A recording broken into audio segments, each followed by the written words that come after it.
All right. Let's see here. Let's get into analyze. All right. So this is part two of the Analyze Your Personal Style module. So we just talked about your body type, finding your body type.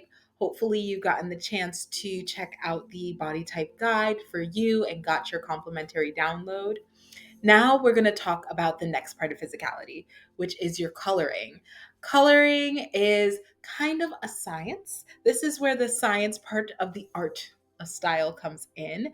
And this is excellent. Having this understanding really, really, really helps you get that wow factor you're hoping to get from your style because you are now learning how to implement color in a way that scientifically makes you look like wow. So let's get into how you will do this.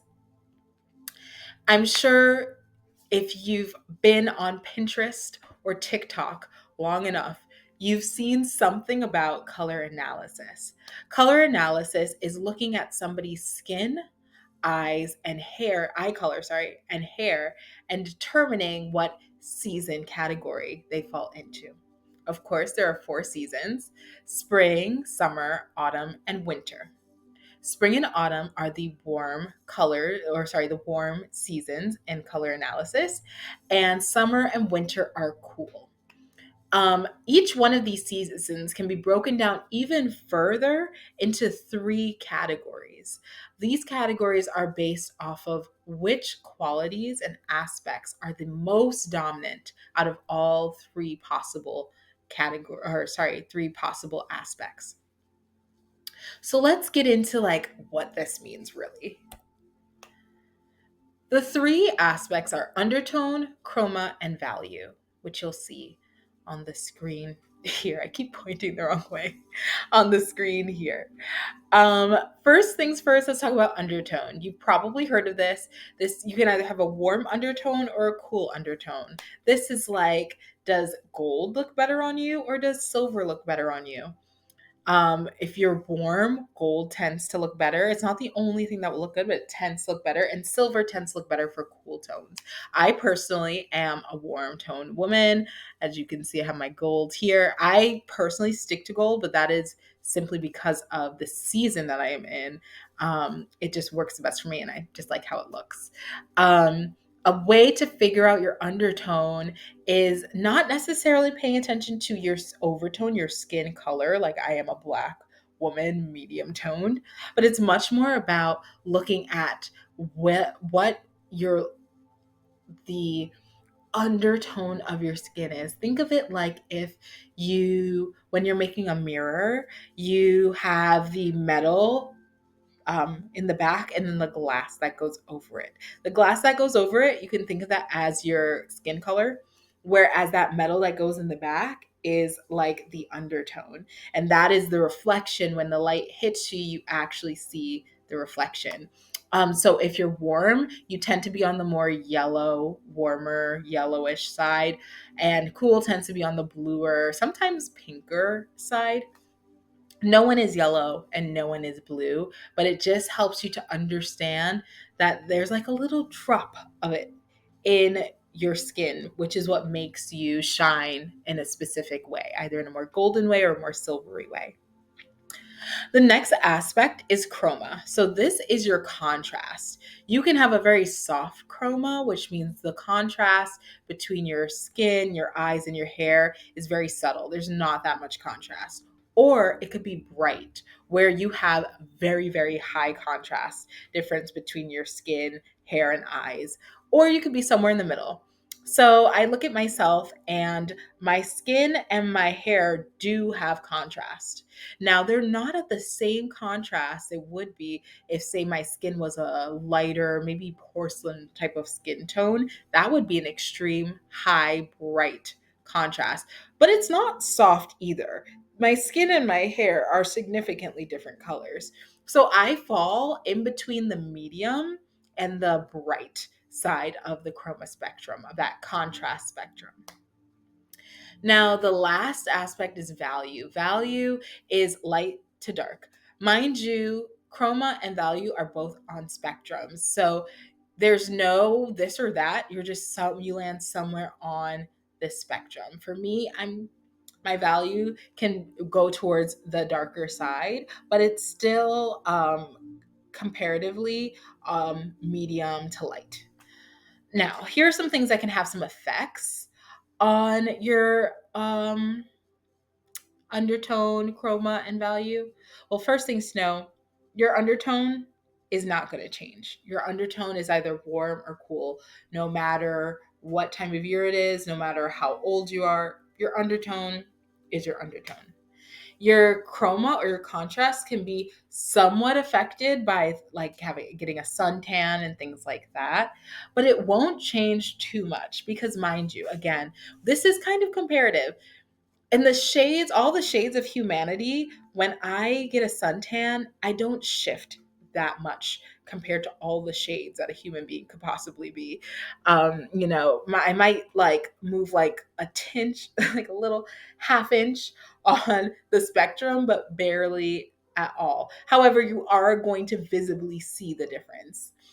Same with hair color. If your hair starts to go gray, your value will move up. I mean, you will technically have lighter colors when people visibly like see you, look at you. However, they're moving in a very small value up the value scale. So these things do affect it, but they're not going to change your season. They're not going to have a significant effect. And again, your undertone never changes. It is what it is from the day you're born. So those are the three aspects. What you do is you take those three aspects to determine your season that we talked about earlier. So are you warm or are you cool? Are you bright or are you soft? And are you light or are you dark? Now you might be medium, but you want to try to say like, okay, are you medium light to medium or are you medium to dark? So for me myself, I'm warm. I am on the brighter side. I'm not the brightest. I am. That sounds terrible. I'm not the most bright. That still sounds bad. Okay. My contrast isn't that crazy high, but it's still not soft. So I lean towards bright. Chroma, I would say bright for myself. Um, for value, I'm kind of right in the middle, but I lean on the lighter side. I'm tanner right now than I normally am, being where I am at this time of year. So, what I would do then is take my two most dominant aspects out of the three. For me, I feel my most dominant aspects are that I am warm and that I am bright. My value, like I said, I'm kind of in the middle. I'm not the lightest, I'm not the darkest. So it's really not that significant. But the brightness and the warmness are very easy to see. So I take those two most dominant aspects, primary and secondary aspects, and I go back to the colors seasons again. So because I know that I'm bright and I know that I'm warm, I land somewhere in spring. If I were soft and warm, and in autumn. If I was dark and warm, I would probably land in autumn. That's where I would fall if I had those as my dominant aspects. But warm and bright is what shows up quickly for me. So I'm going to be in spring as a bright spring. A true spring would be someone who's neither like mostly light or mostly bright. It's just very clear. They're warm, they're bright, they're light. Smack dab in the middle, true spring. And a light spring would be somebody whose dominant traits are that they're light and warm. For me, I'm bright and warm, bright spring. Um, for you, you might be a winter. So maybe you have really dark jet black hair, those dark full eyebrows, and maybe dark eyes. So the first thing people notice about you is that you're dark, but you have a very high contrast. Maybe your skin is like porcelain again, and you have that like super high contrast. You would fall in dark winter. However, if you had super icy eyes and that contrast between your skin tone and your hair was high, you'd probably be a bright winter because the brightness of your eyes and your skin are what stand out more than the darkness of your hair. We'll keep going over examples of this to try to help you see and understand how to look at the dominant aspects. But I hope you're starting to see in yourself, like, am I warm or cool? Am I bright or soft? Am I light or dark? If you need additional support with doing this, feel free to reach out to me at my email, Kyla at it's Kyla, not Kayla.com. And we can try and figure this out for you through a color analysis service. So feel free to share your season in the comments below inside of this module and let us know, like, what is your season? Have you determined your season? Are you struggling here? Again, if you're really struggling with this still, feel free to reach out to me and we can talk about getting a color analysis service for you. But otherwise, just play around, try out the lipstick test, really sit down and look at yourself. No makeup, natural light, and figure out, am I warm? Am I cool? Am I bright? Am I soft? Am I light? Am I dark? And that's going to really help you hone in on what your color seasons are. Cool. So, one last time, we'll look at this and we'll look at myself here. Um, I have medium skin and dark hair and warm golden undertones. I'm wearing some gold jewelry here. You can see that. This is me facing like a window, so I'm getting that natural light. I do think I have some makeup on, but just like foundation and stuff. Nothing to change my color. You'll also see that I have the brighter side on the contrast spectrum, on the chroma spectrum. Um, Now, one thing I will say is if you're really, really still struggling with this, what you could do is take a photo of this, like you're with yourself, and then change the photo to have zero saturation. So, like when you're in the editing, when you're editing a photo, there'll be all sorts of adjustments you can make. Adjust the saturation all the way to zero so that you have a grayscale photo.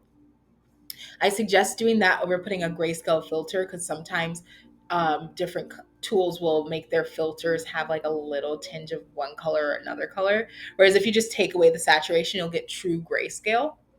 And when you look at that grayscale, you'll better be able to see what parts of me are dark, dark gray, almost black, what parts of me are light, light gray, almost white, what parts of me are just like versions of gray in the middle to help you understand what your contrast is. Of course, there's different types of jewelry, but gold complements me the most. I can still wear some silvers, but gold complements me the most. And then, of course, I can look at celebrity profiles that are similar, like Sanaa Lathan or Lori Harvey or Kerry Washington.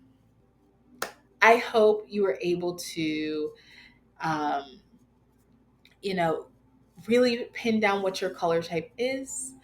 And I will see you all in the next module where we will do the final transformation and finish up this closet that's looking a little empty right now.